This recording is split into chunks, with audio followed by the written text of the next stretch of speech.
Welcome to the Oceana build series, the Great Guitar Build Off 2021.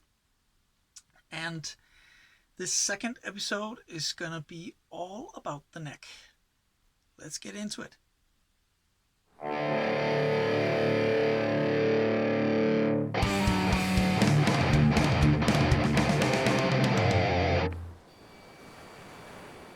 Hello everybody, time for a voiceover guy.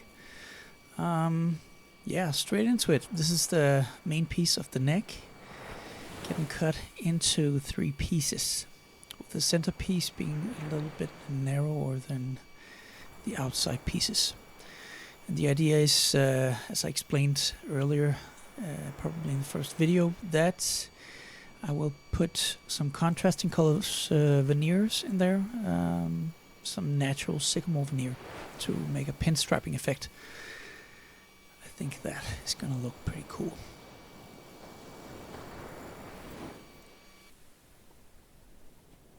Yeah, and here you see it. The high-tech spreading device takes care of the glue, and the light veneer goes in between the center piece and the outer pieces.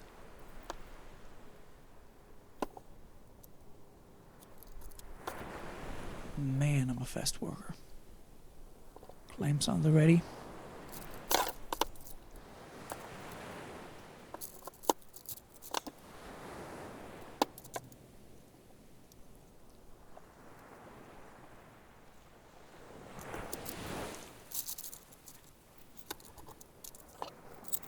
And I'm using a flat piece of pine so that the bottom side is can be pressed down to the pine nice and flat, so it doesn't shift too much.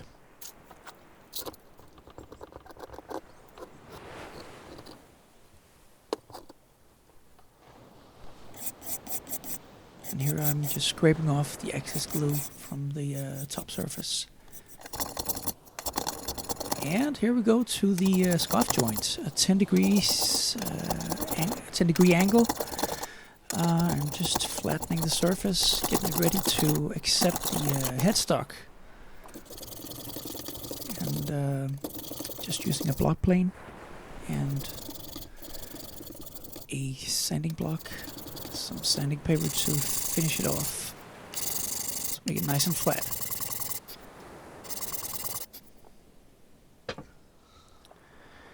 Just making sure everything is where it should be. Here I'm preparing the pieces for the headstock, and I'm using epoxy for this one because I don't want the pieces to move. Introducing a PVA glue to these thin pieces of wood. I know from experience that it doesn't take much to make thin pieces like this move, and the epoxy will not make it move. And it's a big surface, so and I made a test piece before gluing up here, and it seemed very nice and solid. So I'm just clamping it down to a flat surface.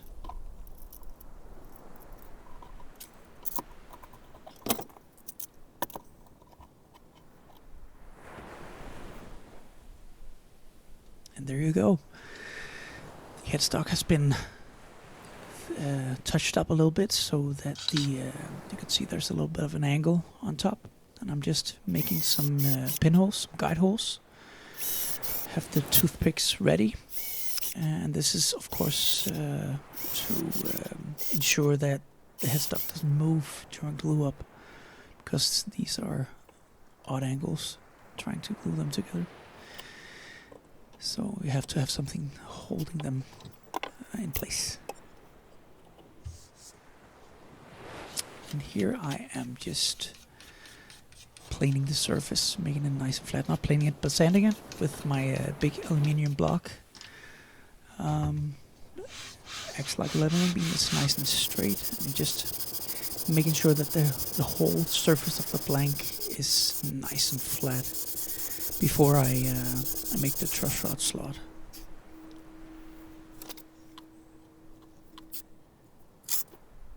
Here we go.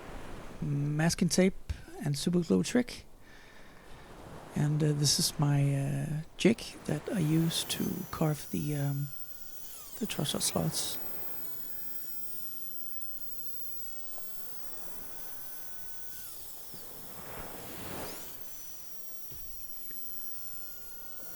Makes it nice and easy as long as you make sure that the jig is placed correctly.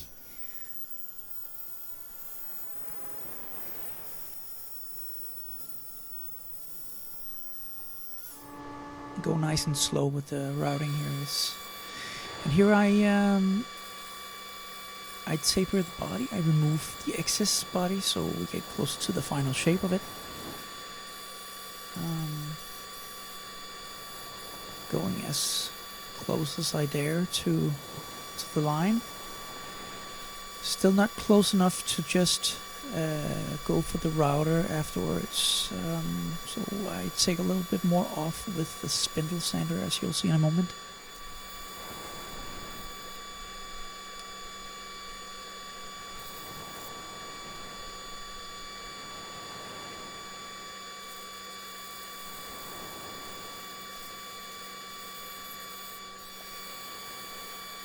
Just rough carving out the shape of the headstock.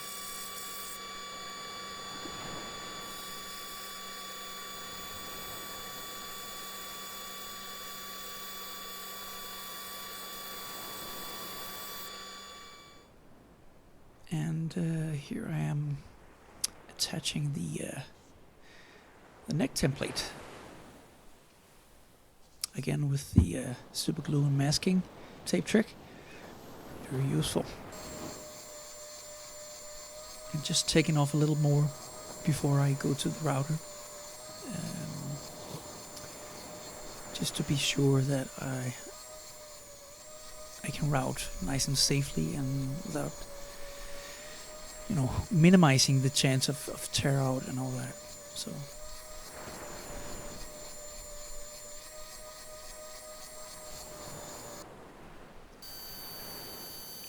here we go with the router, just with a bearing bit running alongside the template, just cutting nice and straight.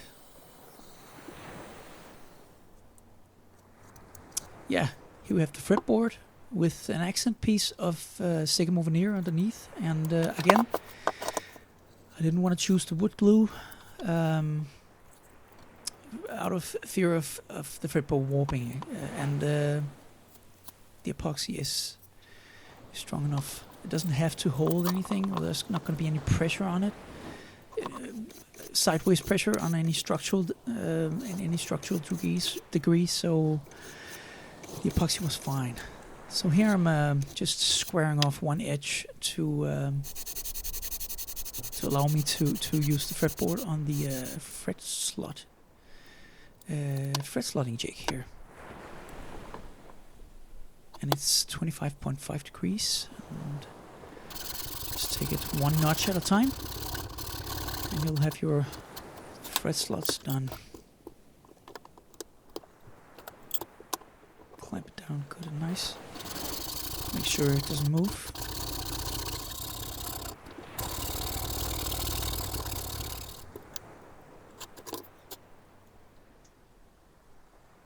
Here we are ready to put on the head plate. And first I'm just making sure that I get the right placement. And I drill a couple of pilot holes again with the toothpick trick, just to ensure that it doesn't slide around.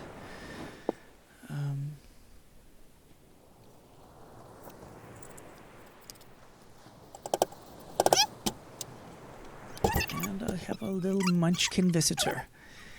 It's my daughter, so a sweet little munchkin. Just making sure that I'm doing the right work and working hard and fast. Yeah, can never have enough clamps. And here we go again with the toothpick trick, just to make sure that the fretboard will go on in the right place, doesn't slip and slide. Masking off the truss rod.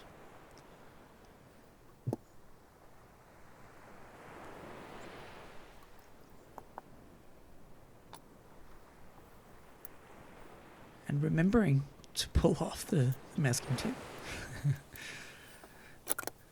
Doesn't work all the time.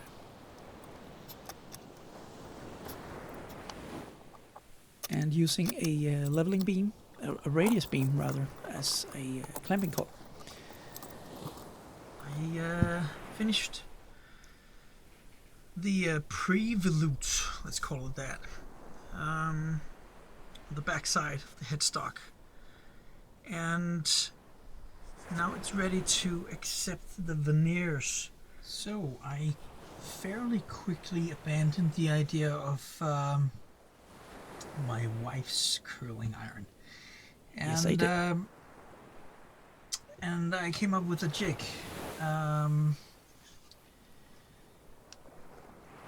Yeah, I sanded this round to simulate the volute, and I made these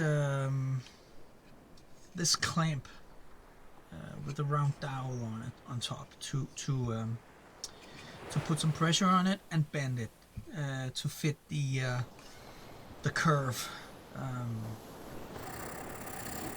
Yeah, and here we fast forward a little bit. I ended up using another piece, since this piece you saw in the picture was simply too broken, and I made another one that was not broken, you know, as much, so I couldn't work with it. And here you see me repairing a little bit of that damage that did occur on the second piece, some cracking along the grain. Ebony does not want to move. This was quite a struggle, but this is a little PVA glue with some ebony dust, just filling out the cracks, and I actually end up with a result that you can't see the cracks, so I'm quite happy with that. And here we are, starting on the Seasick TV. We're going to facet the neck, carving it. The ebony is it took some brute force to get this done.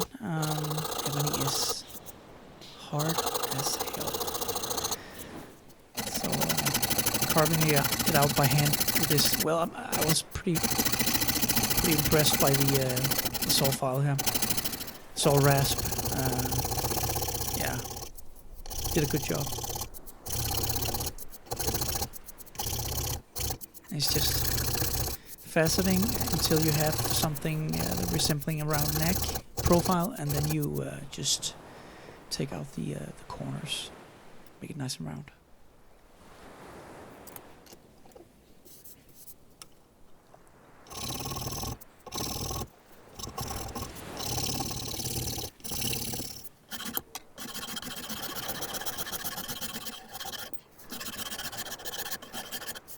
My favorite tool, actually, I think. Saw rasp. It's amazing. Just going after it with a nice straight sanding block and a scraper to get it down to the final dimension and final shape.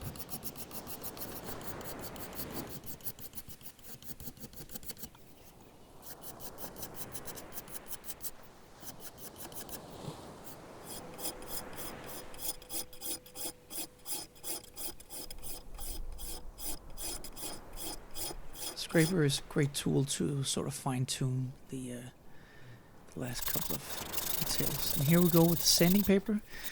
Sanding it this way makes it nice and I don't want to say straight, but nice and round. Sort of acts like a round sanding block. And here we go with the Chaos TV again. Making small brass rings as fret markers, which will be filled with an ebony dot in the middle. So we're just gluing those in and filing it flush afterwards.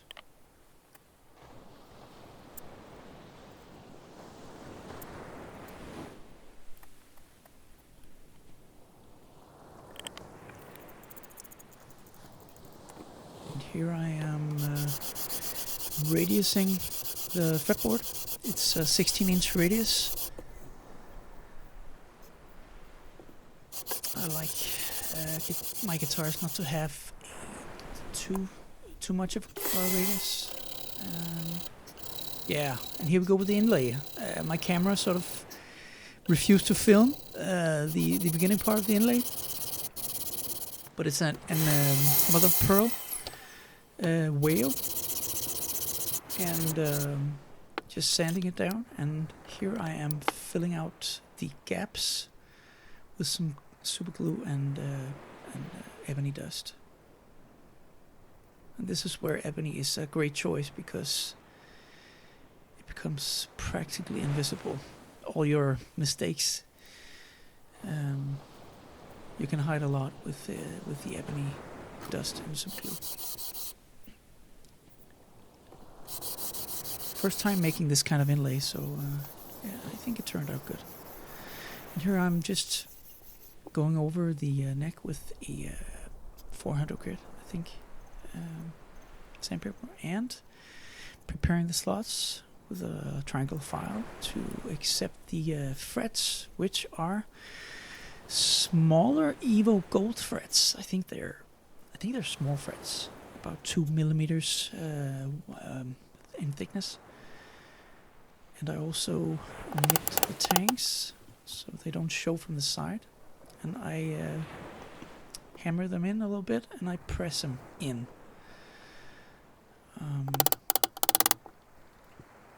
First time working with this kind of material, and it was quite different than the normal nickel silver. Frets a lot harder, a lot more brittle.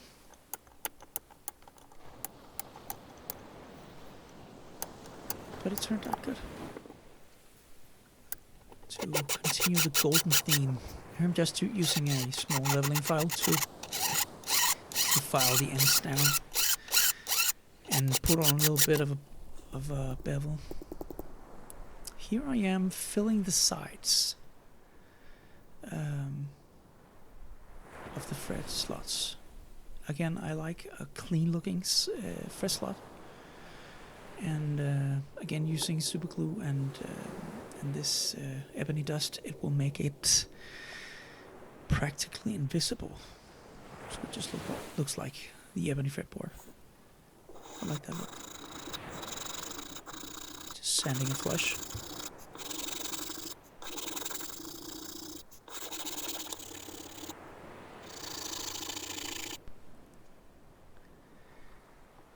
And when finish is applied, it will be practically invisible.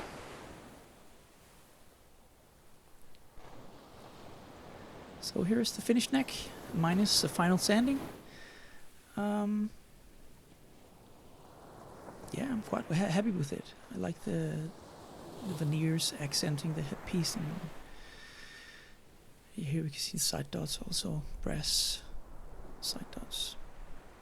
A little spoiler, if you noticed. Excellent camera work. Hey guys, thanks for making it this far to the end. There's a lot of things that needed to be covered in this video. It's a long process to go from bare wood to a final neck, and we're not even done yet. We haven't put any finish on yet or anything, but we do that later. But thanks for sticking around, and please join me in the next video, which will be all about the body. Thanks for watching.